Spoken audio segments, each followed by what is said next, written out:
एक ऐसी दौलत उज़्मा है जो सीना बसीना, मुरीद होना और है, निस्बत का पूरी तरह मजबूत होना ये और है। बेशुमार नहीं, लाखों करोड़ों अरबों लोग मुरीद हैं, हो ही रहे हैं, जगह जगह पर आस्थाने बने, हो रहा काम, सब अपने अपनी जगह पर जैसा अल्लाह ने तौफीक दी वो कर रहे हैं। असल दौलत क्या है कि ये निस्बत कल्बी नसीब हो जाए, फिर उसका किया हुआ छोटा अमल भी अल्लाह की बारगाह में बहुत बड़े अजर वाला है। मैं एक हदीस पाक आपको सुनाता हूँ। हुजूर नबी अकरम सल्लल्लाहु अलैहि वसल्लम मुबारक का फरमान है, किसी ने पूछा आका आपके सहाबा का मर्तबा, फरमाया सुनो, सरकार ने अपने मुरीदों की खुद शान बयान की, खुद सिफत बयान की है। क्यों? मेरे आका आईना थे ना, वो हुजूर के सामने रहते थे, वो जलवे उन्हें भी अता हो रहे थे।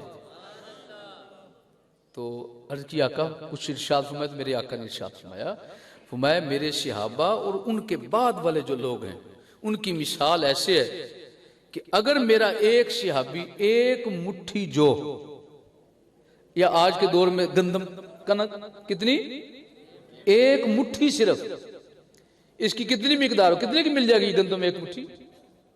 5-7 रुपए की, को 10-20 रुपए की बामुश्किल। अब 10 रुपए की वो गंदम आपके हथेली में है, और अल्लाह के महबूब फरमाते हैं मेरा सहाबी जिसने दीदारे मुस्तफा किया है सल्लल्लाहु अलैहि वसल्लम, जिसने हुजूर की आंखों से वो मैं पी है, जिन्होंने सैयदुल अंबिया के चेहरे अथर से वो नूरे इलाही छन छन के जो लोगों को शराब कर रहा था, जिसके सीने में मुर्तसिम हुआ है, मेरे आका फरमाते हैं उसकी शान ये है कि अगर वो एक मुट्ठी जोर या गंदुम अल्लाह की राह में सदका करे, और जो सहाबी नहीं वो गैर सहाबी, वो एक ओहद पहाड़ जितना सोना अल्लाह की राह में सदका करे, उसका ओहद पहाड़ जितना सोना एक तरफ, मेरे गुलाम के एक मुट्ठी जो अल्लाह की राह में सदका करना उस सोने के पहाड़ से भी ज्यादा दर्जा रखता है। तो ये फर्क है। बातें तो बहुत सारी, सिर्फ आपको समझाना था, आगाह करना था। ये मालिक की इनायत है, और मालिक जिसको अता फरमाए अल्लाह आप सबको नसीब फरमाए, और नसीब होने के बाद मालिक आपको हिफाजत की तौफीक अता फरमाए। अब मैं कलाम करूंगा, एक जो बात जरूरी अर्ज करनी थी, अब खुतबा तो जो होना था वो हो गया, बात शुरू हो गई, तो खुतबा फिर कभी सुना देंगे। वो आप महफिल पर सुनते ही रहते हैं माशाल्लाह। कुरान पाक में रब्बुल आलमीन का इरशाद है। आज जिस पहलू पर मैं आप सबकी तवज्जो चाहूंगा, इसको आप पल्ले बांध लीजिएगा, पूरी जिंदगी इसके राज समझते रहिएगा, और इंशाअल्लाह जूं जूं इसके अंदर आप गौर और तहकीक करेंगे, आप अली मालिक राज के समंदर खोलता जाएगा। गौर से जरा क्या फरमाया, फरमाया वलौ अन्नहुम इज़्ज़लमू, बिस्मिल्लाहिर्रहमानिर्रहीम, वलौ अन्नहुम इज़्ज़लमू अनफुसहुम जाऊका वस्तगफरुल्लाह फस्तगफर लहुमुर रसूलु लवजदुल्लाह तव्वाबर रहीमा। इसका सादा सा मफ़हूम समझ कि अगर ऐसा हो ही जाए कि तुम अपनी जानों पर जुल्म कर बैठो, अगर तुम अपनी जानों पर जुल्म कर बैठो, मेरे बंदो देखो मालिक का अंदाज कितना लाड वाला है, कितनी मोहब्बत वाला है। और फरमाया ऐ मेरे बंदो, अगर तुम अपनी जानों पर जुल्म कर बैठो ना तो घबरा ना जाना। अगर अनजाने में ऐसे हो जाए तो परेशान ना हो जाना, और अगर जानबूझ के भी कर बैठो और तुम्हें शर्मिंदगी और नदामत हो कि मालिक मुझसे गलती हो गई है, अब मैं कौन सा मुंह तेरी बारगाह में लेके जाऊं, तो मैं घबराना नहीं, मैंने एक जगह रखी है, तुम वहां पहुंच जाना और फिर वहां बैठ के मेरी बारगाह में माफी की भीख मांग, और फिर जहां मैं तुम्हें भेज रहा हूं ना, वहां जब पहुंचोगे ना, फिर वहां के जो साहिब हैं वो भी फिर तेरे देखकर उन्हें रहम आ जाए, वो ऐसे हाथ उठा ले, वस्तगफर लहुमुर रसूल, फिर रसूलुल्लाह भी तुम्हारे लिए माफी मांगे, और जब वो माफी मांगेगे ना लवजदुल्लाह तव्वाबर रहीमा, तो मैं तुम्हें जल्दी जल्दी माफ फरमा दूंगा। मैं तो बहुत तौबा कबूल करने वाला हूं। वो हवाला लेके आना। अब गौर की बात यह है क्या ये मुमकिन है कि बंदा अपने ऊपर जुल्म करे? क्या आप अपने ऊपर जुल्म कर सकते हो? दूसरों पर जुल्म करने की तो बड़ी कहानियां, बड़ी बातें मौजूद हैं। क्या कोई ऐसी कहानी भी है किसी ने अपने ऊपर जुल्म किया हो? मालिक क्या फरमा रहा है? वलो अन्नहुम इज़ ज़लमू अनफुसहुम।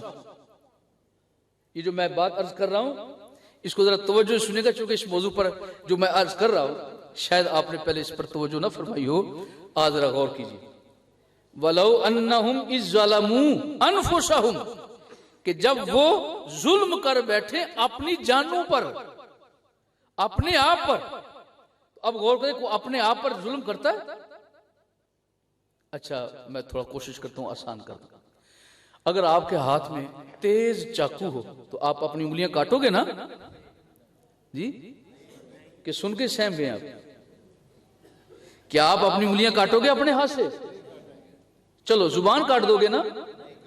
या अपनी आंखों में वो तेशा लगा के आंखें बाहर निकालोगे? तो आप अपने ऊपर जुल्म करोगे? या तबीयत में जोश है, नहीं मैंने अपने आप पर जुल्म करके दिखाना है, और एक गर्म सिलाई करके आप अपने कानों में दाखिल कर दें? कैसे मुमकिन है? और आप कर सकते हैं? अच्छा, दूसरों के पर जुल्म करने की बातें तो बहुत हैं, अपने आप पर जुल्म करने वाली बात नहीं सुनी। और मालिक फरमा रहा है कि जब वो अपने आप पर जुल्म कर बैठे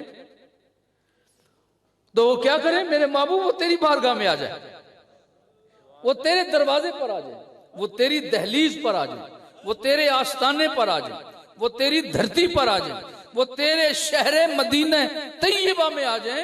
बस वो वहां पहुंचे, फिर वहां बैठकर मेरी बारगाह में गिड़गिड़ाएं, अब वहां बैठ के रोएं, अब अपनी गलती को याद करें, फिर उस पर नदामत महसूस करते हुए सवाल करें, मालिक मुझे माफ फरमा दे, मालिक मुझे माफ फरमा दे, और रसूलुल्लाह की निगाह करम पड़ जाए।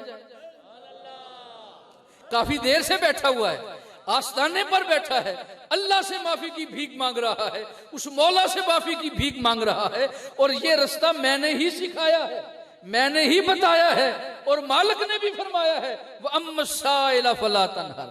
मेरे महबूब, दरवाजा तेरा हो, बंदा मेरा हो, साइल तेरी दहलीज का हो, अब तूने उसे वापस नहीं जाने देना, तू भी हाथ उठा के दुआ करना।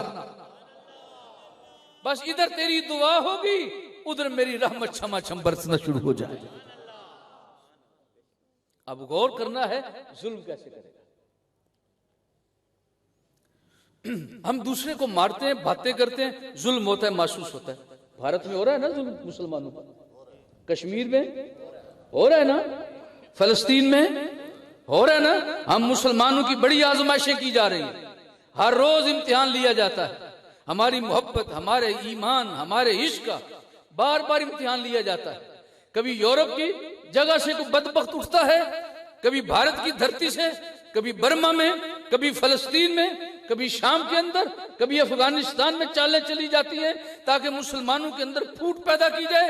याद रखना, हमारी जुबानें अलग हैं, हमारे तौर तरीके अलग हैं, हमारे सूबे और मुल्क अलग हैं, लेकिन एक चीज ऐसी है जिस पर हम कंप्रोमाइज नहीं कर सकते, वो एक ही है, और उसका नाम मोहब्बत मुस्तफा सल्लल्लाहु अलैहि वसल्लम।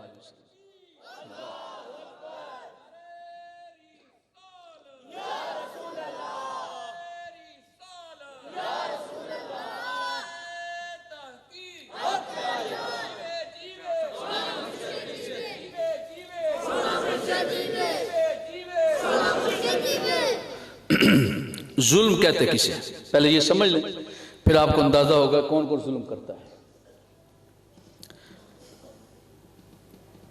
जुल्म कहते हैं किसी शय को उस जगह रखना जो उसका महल नहीं है,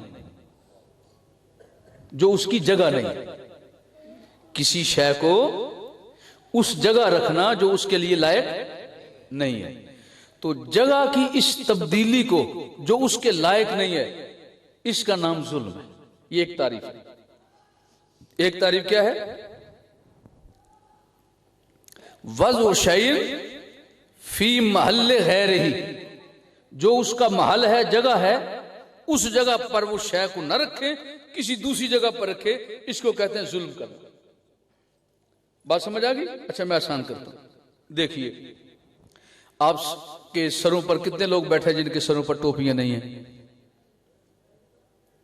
नहीं है ना? सर पर बाल तो है ना? अब उन बालों पर आपने ढांप के नहीं रखा, और अगर आप इस नीयत से ढांप के आते, मौला तेरे महबूब का जश्न हो रहा है आमद पाक का, मैं वहां जा रहा हूं, आज मैं अपने सर को ढांप के जा रहा हूं इसलिए कि तेरे महबूब का जिक्र होगा, फिर हम तेरी बारगाह में शुक्र अदा करेंगे। मालिक उस महफिल में जा रहा हूं तो इस सर को ढांपने मेरे बस में था, वो मैंने ढांप लिया। अब मेरे गुनाहों पर पर्दा डालना, उसे ढांपना तेरे जिम्मे है, उसे भी तू ढांप रहा। ये गौर कीजिएगा जरा। तो आप सर, अगर आपके पास टोपियां मौजूद हो, आप ईमान से बताएं टोपी का सही महल जगह कौन सी है जी? ये वो सर नहीं है जो स्कूल में होता है। कहां रखोगे? आप सबके सर सलामत है, अल्लाह हमेशा सलामत रखे। टोपी की जगह और इमामा शरीफ की, ठीक। अगर टोपी की जगह सर है तो टोपी को सर से हटा के किसी और जगह रखे तो ये जुल्म है। ठीक हो गया? ये क्या हो गया? जुल्म। अच्छा, जूती की जगह कहां है? मैं आपके घरों में नहीं जाऊंगा कि आपके घर क्या पोजीशन है, मैं सिर्फ आपसे इतना पूछ रहा हूं कि जूती की जगह कहां है। अगर सर पर आ जाए तो ये जुल्म है। ये क्या है? जुल्म है। आप खाना मुंह से खाते हो कि नाक से? मुंह से। अगर कोई आदमी कोशिश करे कि मैं नाक से खाऊं तो क्या हाल होगा? ये जुल्म है। ये क्या है? क्या मतलब कि कोई शय अगर अपनी जगह पर रखी जाए तो सही है, अगर हटा दिया जाए तो इसे क्या कहते हैं? जुल्म कहते हैं। इस जुल्म की कैफियत को आपने समझना है। अब आप जरा गौर कीजिए, हम में से कौन कौन जालिम है? हम में से कौन कौन जालिम है जो ये जुल्म कर रहा है और दिन रात कर रहा है? देखिए, हमारा हाल तो ये है कि बच्चा किसी आग में फंस जाए ना जी, तो वहां हम बचाने के लिए जाना चाहें और पता हो कि मैं जाऊंगा तो खुद भी नहीं बचूंगा, जाओगे? आपका बच्चा आग में जल रहा है, आवाज दे रहा है, और आपको पता है मैं गया तो वापस मैं भी पलट के नहीं आऊंगा, तो क्या करोगे? वापस? बच्चा जल रहा है। मामला यह है कि आपने अपनी औलाद को जलने दिया, अपने आप को नहीं जलाया। क्या मतलब? मतलब यह है कि आप वहां नहीं जाना चाहते, पता है कि मैं मरूंगा, जलील हूंगा, परेशान हूंगा, तकलीफ होगी, आप अपने लिए औलाद को कुर्बान कर देते। तो कितने ताज्जुब की बात है, जो बंदा अपनी औलाद को कुर्बान कर दे अपने लिए, क्या वो अपने ऊपर जुल्म करेगा? आप सोचेंगे, हम इसका एक पॉजिटिव पहलू भी लेते हैं। हम नमाज पढ़ते हैं, हम फलां करते हैं, हम फलां करते हैं, हम फलां करते हैं, ठीक है, आप सब करते हैं, लेकिन किस लिए करते हो? ये भी जरा गौर करें। हम करते किस लिए हैं, ये जरा गौर कीजिएगा। हम इसलिए करते हैं कि सवाब मिलेगा, इसलिए करते हैं कि गुनाह मिलेगा, इसलिए करते हैं कि हमें कोई नफा मिलेगा, और ये चाहत है कि इसके बदले में हमें जन्नत मिल जाएगी, जहन्नुम से बच जाएंगे और जन्नत में दाखिला आसानी के साथ हो जाएगा। तो इसके पीछे भी आपका अपना नफा है। क्या मतलब? कि आपने नमाजों नेक आमाल को भी इसलिए किया कि आपका अपना फायदा है। तो जो इंसान ये अमाल भी अपने फायदे के लिए करे, वो अपने ऊपर जुल्म कैसे करेगा? अब ये सोचना है ये इंसान कर क्या रहा है। लेकिन एक सूरत ऐसी है कि जिस वक्त अल्लाह वो नसीब फरमा दे, वो मालिक अता कर दे, तो मामला सारा ही बदल जाता है। आज इस तरफ आपका सारा मामला बदल जाता है। वो कैसे? वो इस तरह कि जिस वक्त इंसान ये अमाले बद करता है, बुरे काम करता है या अच्छे काम भी करता है और पीछे उसका अपना जाती नफा होता है, ये अपने ऊपर कभी जुल्म नहीं करेगा। लेकिन यही बंदा जिस वक्त अपने ऊपर जुल्म तो न करे, दूसरे पर जुल्म करके खुश होता है, जिस वक्त ये शख्स अपने आप को अल्लाह की बारगाह में इस तरह पेश करता है, इस तरह पेश करता है जैसे पेश करने का हक है, उसमें कोई गर्ज नहीं रखता, फिर मालिक भी ऐसा करम फरमाता है, ऐसा करम फरमाता है, ऐसा करम फरमाता है कि वो मामला जो उसके लिए परेशानी का सबब बन रहा होता है, मालिक उसी को उसके लिए खुशी का सबब बना देता है। देखिए कैसे, मैं आपको मदीने पाक की धरती पर ले जाता हूं। मदीने शरीफ का नाम सुन के ठंड नहीं पड़ी, तबीयत में जोलानी नहीं आई, क्या फर्ज से आप बाग बाग नहीं हो पा रहे? चलिए इधर आगे, मेरे आका अलैहिस्सलाम का जमाने अथर, दूर एक यहूदी काम कर रहा है, बकरियां चरा रहा है। चराते चराते दूर से एक भेड़िया आया, उसने सू लगा के बैठा हुआ था, है जी, सन लगा के देख रहा था मौका मिले तो मैं एक बकरी लेके जाऊं और अपनी भूख मिटाऊं। वो गौर से बैठा हुआ है, अचानक शिकार देख रहा है, शिकारी अपने शिकार की तरफ मुतवज्जे है। जो ही आजड़ी का मुंह उधर हुआ ना, इसने झपटा और एक बकरी को पकड़ लिया, और जब आजड़ी को महसूस हुआ, उसकी आवाज को सुना, वो भी दौड़ा और दौड़ के उसने बकरी को छुड़ा लिया। जब छुड़ाया ना तो भेड़िया दूर हट के बैठ गया और बैठ के इंसानी आवाज में कहने लगा, ओ तू कैसा जालिम आदमी है, अल्लाह ने मुझे रिज्क दिया था और तूने छीन लिया। वो ऐसे फटी हुई आंखें से देखने लगा, कहने लगा ये भेड़िए कब से बोलना शुरू हो गए, ये तो बड़े ताज्जुब की बात है, एक भेड़िया बोल रहा है, गुफ्तगू करता है। वो कहने लगा कि इससे भी ज्यादा ताज्जुब वाली बात ना सुनाऊं। वो भेड़िया कहने लगा इससे भी बड़ी ताज्जुब वाली क्या बात है? कहा इससे भी ज्यादा ताज्जुब की बात तो ये है कि एक अल्लाह का नबी आया है, वो आसमानों की खबरें देता है और सच्ची अता फरमाता है। मैं तेरे सामने, तू मुझे सुन रहा है, देख रहा है, और वो उस परवरदिगार की खबर दे रहा है जो ना दिखाई पड़ता है, ना सुनाई पड़ता है, ना हाथ में आता है। मैं तो हैरान इस बात पर हूं कि वो सच्ची खबरें भी देते हैं और तू उनका कलमा पढ़ के मुसलमान भी नहीं होता।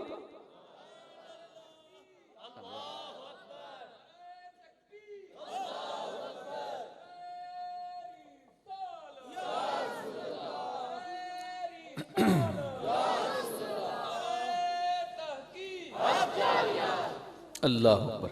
जिस वक्त तो इसने ये बात करके कहने लगा, अच्छा अल्लाह के नबी तशरीफ लाए? हाँ, वो आखिरी नबी हैं, इस सुनहरी जंजीर की वो आखिरी कड़ी हैं। जैसे अल्लाह के महबूब नबी से पाक ने फरमाया ना, पूछा कि अल्लाह के रसूल आप जब बताइए ना, आप की नबुव्वत के मामले में जो मालिक ने शान अता फरमाई उसे कुछ इजहार फरमाइए। सरकार ने एक बड़ी खूबसूरत मिसाल देकर फरमाया अपने आखिरी नबी होने पर।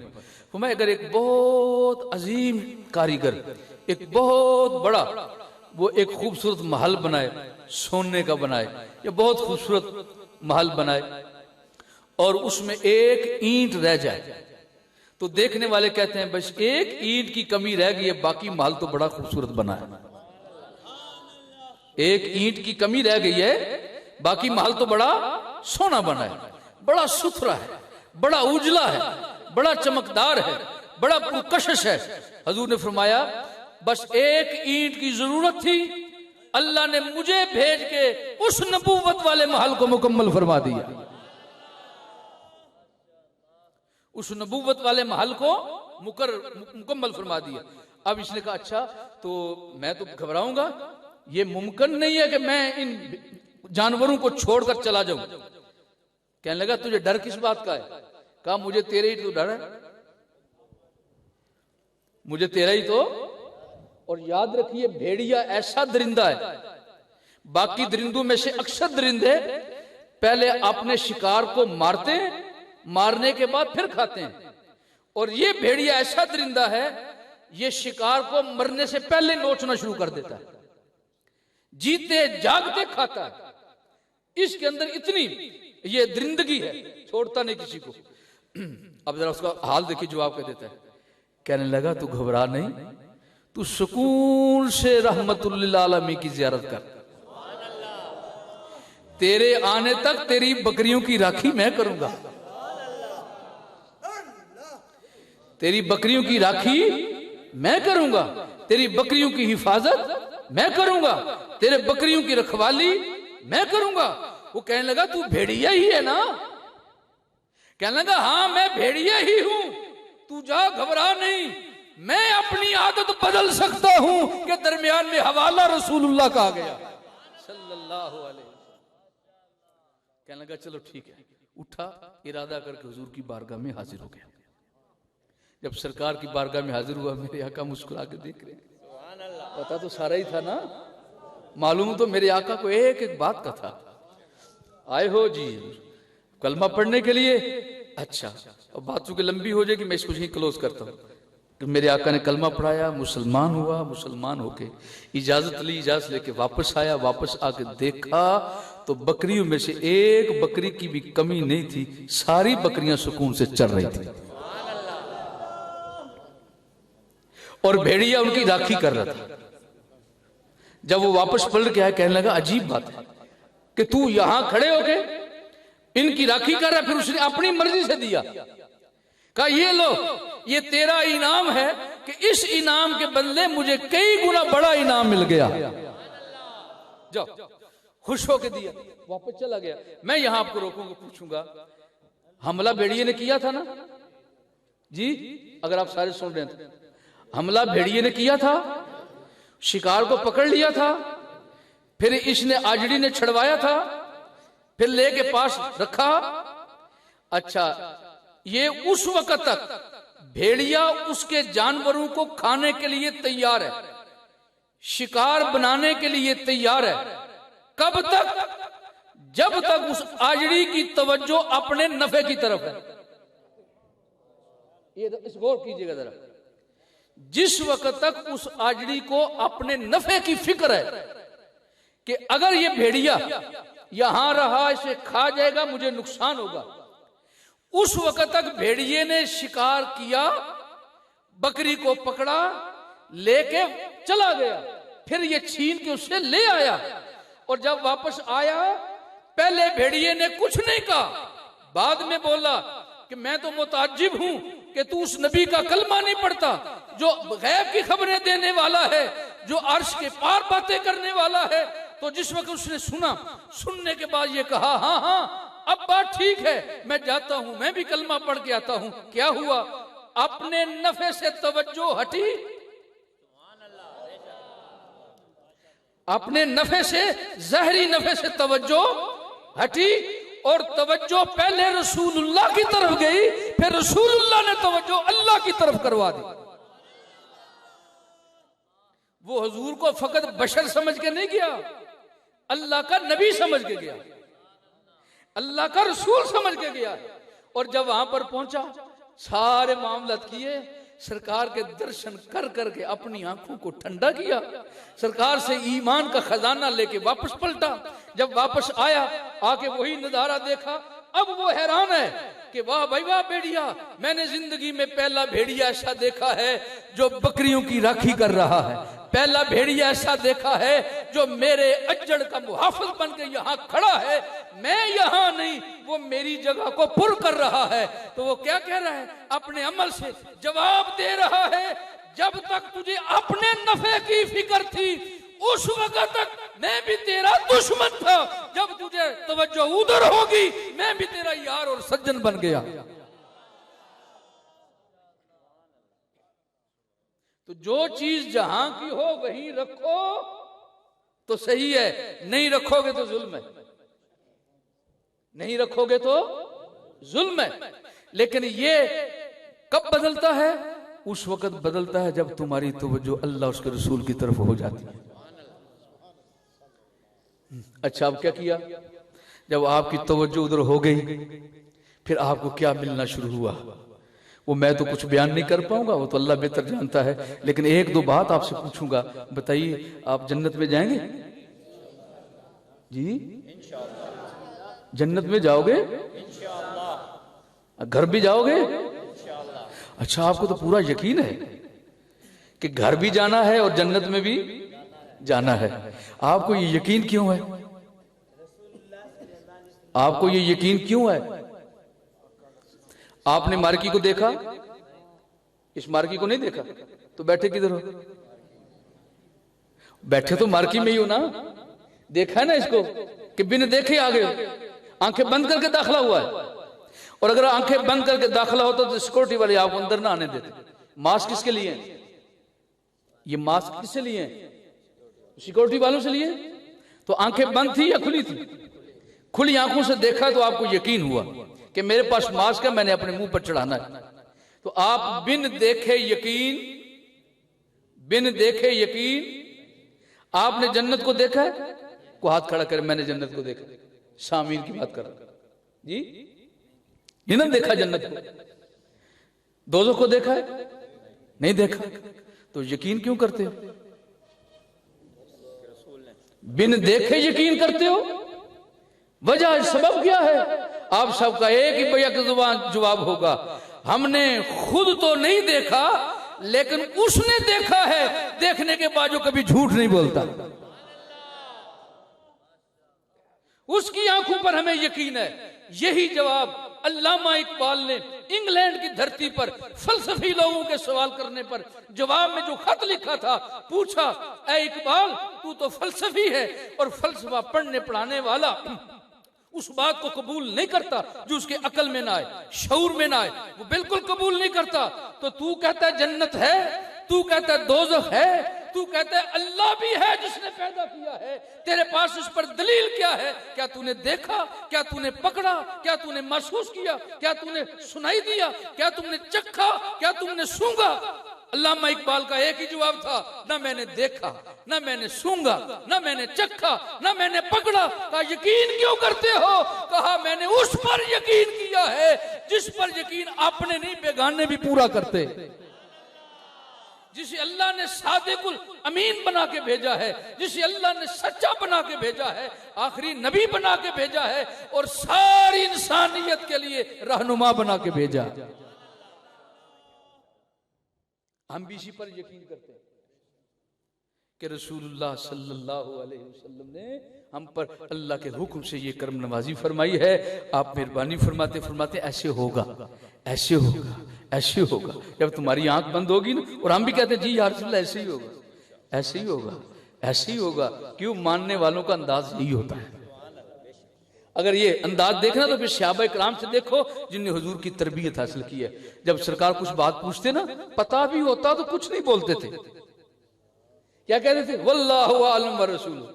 या रसूलल्लाह, अल्लाह बेहतर जानता है, ये अल्लाह का रसूल बेहतर जानता है, हमें सही इल्म नहीं है। फिर सरकार नखेर नखेर के एक एक बात सरकार बयान फरमाते जाते, सहाबा सुनते जाते, अल्लाह उनके ईमान को जिला बख्शता जाता। अल्हम्दुलिल्लाह हमारा भी ये यकीन है, वही बातें आज हम तक पहुंची, हम भी उसी यकीन के साथ कहते हैं। क्यों? इसलिए कि हमारा भी रास्ता वही है जो सहाबा किराम का है। हम अबू जहल के टोले से नहीं, हम सिद्दीक़ अकबर के टोले से, हम जमात सहाबा के टोले से हैं। हमारा तल्लुक उस पाक जमात के साथ। अल्हम्दुलिल्लाह अल्लाह ताला का हुजूर दुआ भी किया करो, अल्लाह ताला दमादम इसी जमात के साथ हमेशा रखे। जिस वक्त इंसान अपनी तवज्जो फेर लेता है, दुनिया से हटा के उस माल की तरफ फेर लेता है, तो मामला सारे बदल जाते हैं। आप सोचोगे कैसे बदल जाएंगे? हम दुनियादार हैं, कुछ सोचते हैं, लेकिन याद रखो अल्लाह का फरमान बहुत खूबसूरत जबरदस्त है, इसे वजीफा बना लो। क्या? इन्नल्लाह अला कुल्li शैइन, सबको जुबानी याद है, इन्नल्लाह अला कुल्li शैइन कदीर। क्या मतलब? बेशक अल्लाह हर चीज पर कादिर है, बेशक अल्लाह हर चीज पर कादिर है। आइए जरा मैं आपको ले चलूं उस बारगाह में जहां हर लम्हा 70,000 फरिश्ते आके सुबह और 70,000 फरिश्ते शाम को आकर दुरूद और सलाम के फूल पेश करते हैं। मेरे और आपके आका दुनिया से तशरीफ लेके जब तवज्जो बदलती है तो कैसे हालात बदलते हैं। दूर दराज से कहीं पेंडू जिसे आप कहते हैं आराबी, वो सफर करते करते उसको ये आयत सुनाई दी, वो भागता हुआ हुजूर की बारगाह में आया। लेकिन अल्लाह का जो हुक्म था वो पूरा हो गया था। जब आया तो मालूम हुआ कि शहनशाह कायनात दुनिया से रुखसत हो गए, रहमतुल लिल आलमीन विशाल फरमा गए, आप पर्दे में तशरीफ ले गए। तो बहुत दिल पर बोझ बना। जब वहां पर पहुंचा तो घबरा गया, कहने लगा मैं तो बहुत परेशान हूं, दूर से आया हूं, बड़ी तांग और उम्मीद लेके आया हूं, अब मैं वापस गया तो मेरी उम्मीदें टूट जाएंगी। सहाबा इकराम थे, सरकार की बारगाह के तरबियत याफ्ता थे, उन्होंने कहा ना ना ये बात ना करो, ये देखो तुम खड़े किस आस्थाने पर। कहा सरकार से मुलाकात नहीं होगी तो फिर? कहा कोई बात नहीं। कहने लगा अच्छा चलो ये बताओ रसूलुल्लाह की तुरबत पाक कहाँ है, आपका मिज़ार अनवर कहाँ है? बताया फलान जगह पर, इशारा किया, वो दौड़ता हुआ वहां चला गया। जब वहां पर पहुंचा तवज्जो इल्लल्लाह, मालिक से भीख मांगनिया गुनाहों की, वहां खड़ा हो गया। और खड़ा होकर क्या करता है, सहाबा इकराम फरमाते हैं वहां खड़े होकर ना पवांती की तरफ, पांव की तरफ, मेरे आका के कदमैन शरीफैन की तरफ, वहां से थोड़ी सारी सरकार के कब्र अत्थर की खाक उठाई ना, उठा के फिर अपने सर में डाली,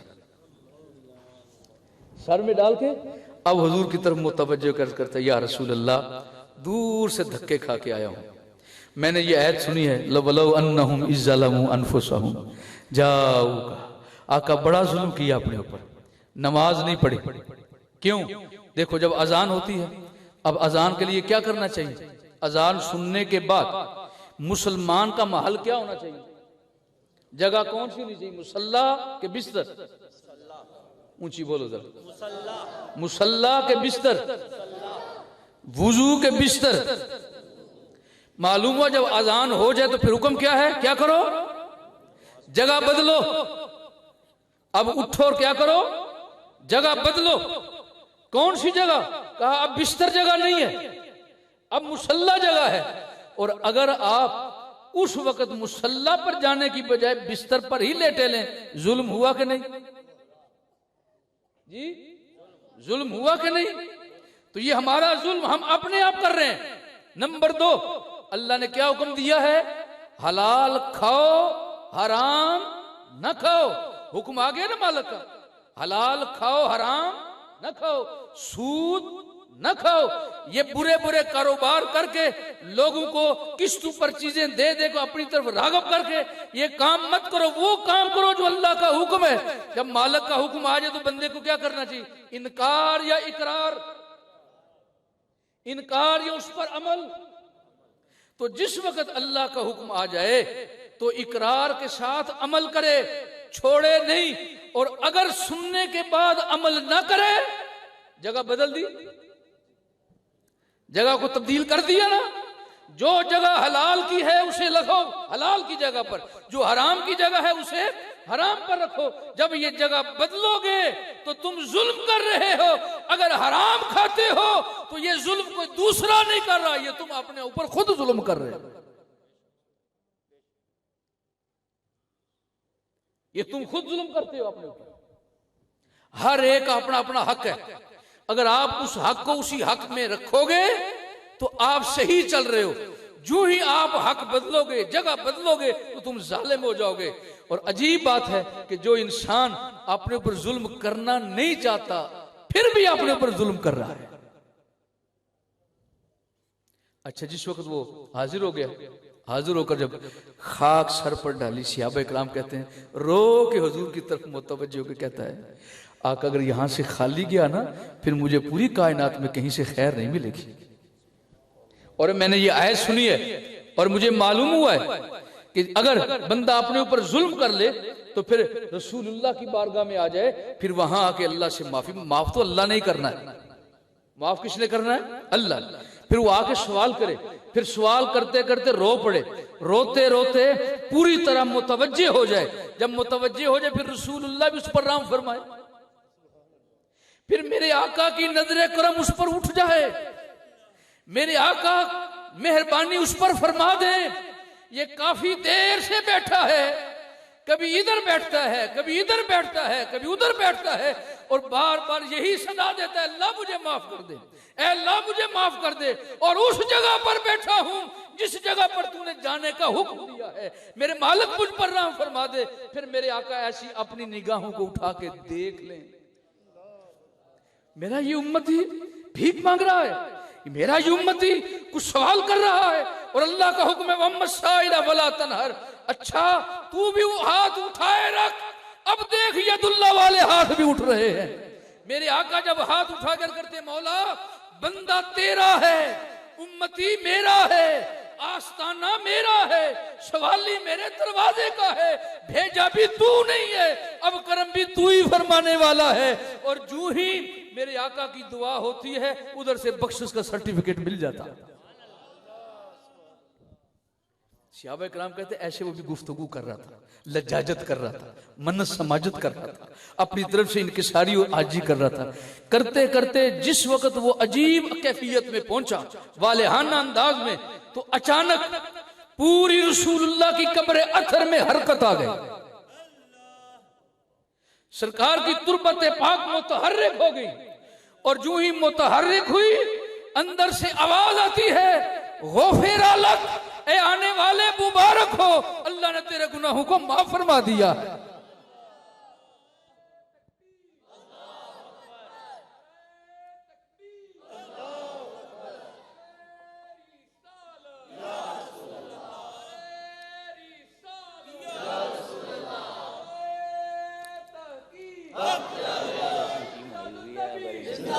अल्लाह ताला की हुजूर दुआ है रब्बुल आलमीन हमारा ये मिल बैठना अपनी जनाब में कबूल फरमाए।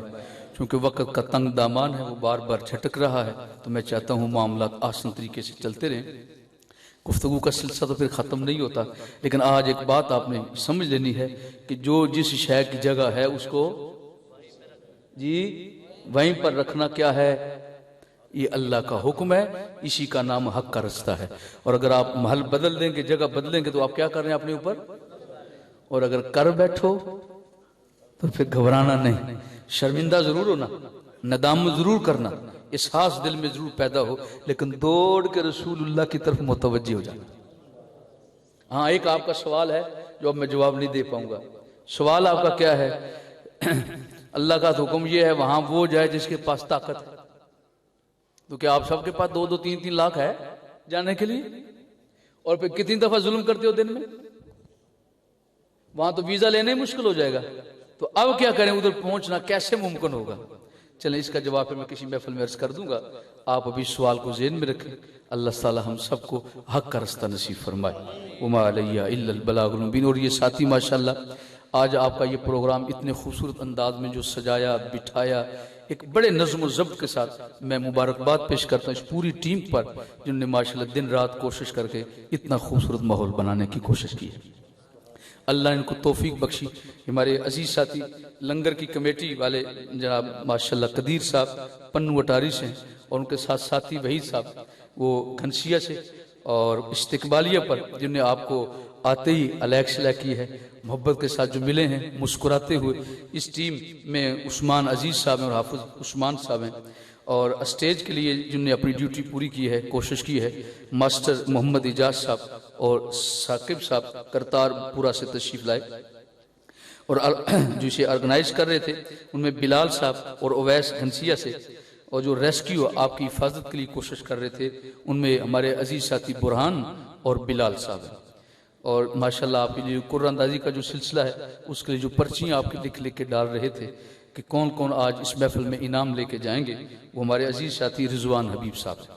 सिक्योरिटी पर हमारे मोहतरम साथी खड़े हैं, ये रसूलुल्लाह के घराने से तल्लक रखते हैं। मेरी मुराद सैयद सुहेल शाह साहब, वो आते ही अपने नाना जी के मेहमानों को रिसीव कर रहे थे। अल्लाह ताला उनकी इस मेहनत को, शौक और अच्छे जज्बे को अपनी जनाब में कबूल फरमाए, और इन सब साथियों को तादेर इन कामों में मालिक मसरूफ रखे और मालिक इन्हें पसंद फरमा ले।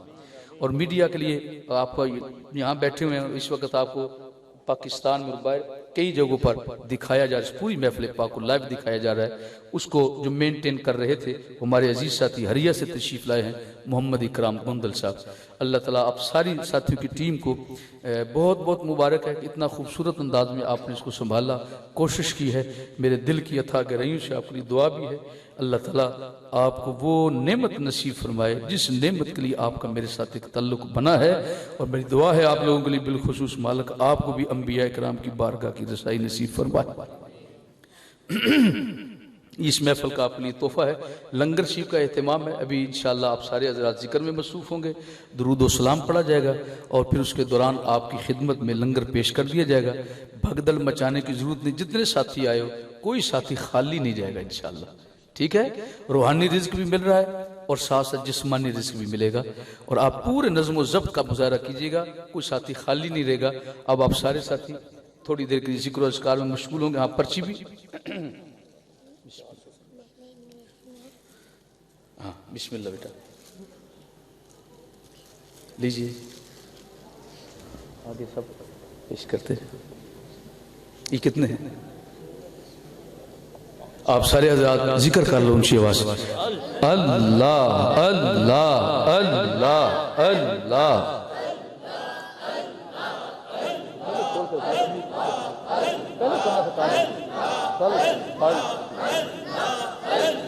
पास खड़े हैं अभी, अल्लाह अल्लाह अल्लाह अल्लाह, झूम झूम के जरा, अल्लाह अल्लाह अल्लाह अल्लाह। मुतवज्जे इल्लल्लाह होगा, इधर उधर मत देखो, अपने रब की तरफ तवज्जो करें जिसने आप पर ये इनाम फरमाया।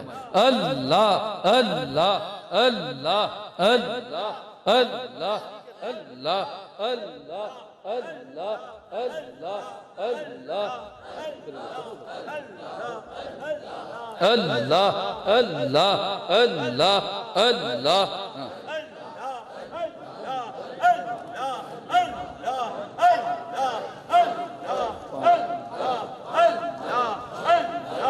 अल्लाह अल्लाह अल्लाह अल्लाह अल्लाह अल्लाह अल्लाह अल्लाह अल्लाह।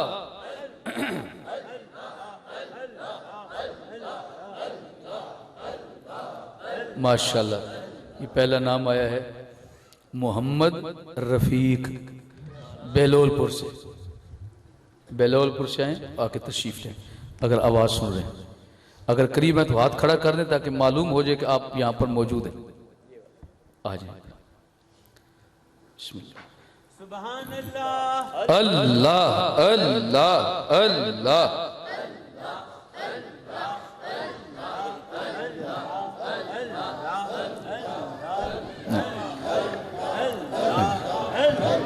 आपका आवाज नहीं हो रहा। अल्लाह अल्लाह अल्लाह अल्लाह अल्लाह अल्लाह अल्लाह अल्लाह अल्लाह अल्लाह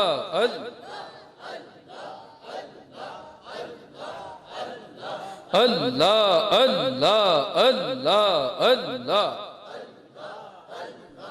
अल्लाह अल्लाह अल्लाह अल्लाह।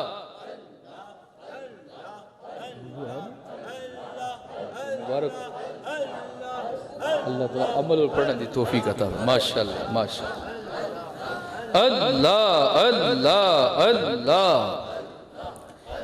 ये हमारे अजीज साथी हैं सरफराज नवाज साहब कुठियाला से आए, अगर तशरीफ फरमाए तो हाथ उठा लें। सरफराज नवाज माशाअल्लाह। अल्लाह अल्लाह अल्लाह।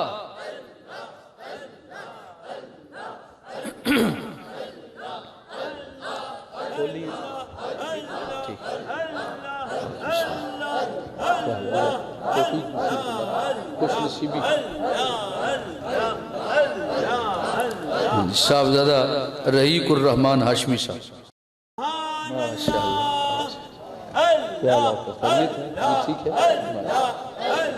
थोड़ा की ना है, थोड़ा की ना है, थोड़ा नाम आया। अच्छा